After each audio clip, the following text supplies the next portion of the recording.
We're going to hear inflation numbers today, which factor into interest rates, which will probably sit stagnant, sitting there at 5% for the next month and the next month and the next month. We're all hopeful that something would give in April. We've talked about the lack of new builds as well. And you hear the mayor, you hear lots of people saying, oh, there's all this affordable housing is getting built. Well, what's affordable? Where are they? How much are they? All key questions. And we wanted to bring on, I always hear her segments on the weekend, lately with Glenn Burgonier, often with Ben Mulrooney. We love our conversations with her as well. You can visit her website at morrisonsellsrealestate.com. She is DeVelle Morrison. It's great to have you back on. It's too long. Thanks very much for making the time. Absolutely. Thanks so much for having me here. I had to make sure I went to bed super early last night. The amount of times I feel bad taking somebody who gives their time like you do and thinking, oh, we got to wake DeVelle up. Surely she wants to sleep in because you're up doing those segments on the weekends. Absolutely. But it's funny. I usually go to the gym first thing in the morning. So I am an early bird, but this is extra early. This is extra early. When I lay that out there about inflation's just it might peak and rise a little bit off of last February. Interest rates will sit there at 5%. For a realtor, for somebody, or for a homeowner who's renting, what's the level of frustration with that rate just sitting there over and over again, month after month? Oh, I think there's a lot of people who are frustrated. I think that there's probably never been so much attention paid to bank rate announcements before because so many people are just holding on, like, come on. It's almost like they're that big bucks, no whammies, that game show, and people are just hoping that the rate's going to come down. Yeah. Now, I've noticed a few headlines, and you made note of them as well on your X account, that home sales rose in February from last year, and not insignificantly either, by a double-digit rate. What's the difference between Feb 24 and Feb 23? Because obviously, the picture that gets painted is a lot more people are hurting, a lot more people are in economic trouble. Why would home sales go up? Well, I mean, prices are cheaper, right? So number one is we always advise buyers, you want to marry the house, but date the rate. And so for a lot of savvy buyers out there, even though rates are so much more expensive, they're thinking, you know what, but prices have come down. And this is a much better time for me to get a much lower mortgage than I could have gotten if I purchased last year when prices are higher.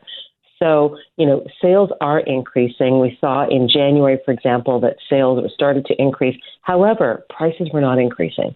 I think that's the interesting thing here, is that transactions might be increasing a little bit, but the prices are not going gangbusters yet. And I think that when we see rates decline, maybe sometime in the summer, that's when we'll start to see some movement on prices. But right now, it's sort of steady Eddie. If you were going into a bank and you're with a partner and you got your place all set and everything is moving forward, and they said, what kind of rate would you prefer? Are most people then, by virtue of that, kind of placing a little bit of a bet, DeVelle, and going on a variable mortgage rate as opposed to something that's fixed in for a few years? I think some people are considering variable. I think some people are also considering locking in at maybe 2 years in the hope that when they actually do rates come down, that they'll be able to actually negotiate a much lower rate. So I think that there's a lot of interesting things going on out there for sure. People are, I don't want to say playing the game, but hoping that they can out-navigate the interest rates. Meanwhile, I think the rest of us have all sort of learned a lesson about when the rates are really low, it's time to lock in. What do you spot in terms of a desire level to move from the city out to the suburbs? And that's always that debate was there even 10 years ago. Are we expanding out? Do we want a bigger backyard? We're giving up being close to the action, being near events that we want to go to, but we'll get space. Maybe we'll get a different school environment. Maybe we'll be driving less. What are the factors? What do you see in terms of people leaving sort of that 416, as we call it, and moving to the suburbs? Well, I actually think that a lot of people are seeing that the prices in the suburbs are almost just as high as they are in the 416. And so therefore, what's the point? Because now you're going to need to buy a second car just to get around in the 905. So I would actually say sometimes what you're seeing is people moving even further out. So further out into smaller towns, right? Because that way they know they really are going to get more bang for their buck when it comes to buying a house, and they can get a real palatial residence for less than $1 million. So I think that right now people aren't even debating 416 to 905. It's, 416 to, 519 and 613 and 705. That's what people are thinking about. Some people are very happy to stay in the city. I mentioned that about, and that feels like very much those pandemic decisions, right? People are like, I can get out of here. I'm not expected back to the office. I've heard of multiple people who've moved as far away, like you said, as London, some even further down the 401 towards Windsor.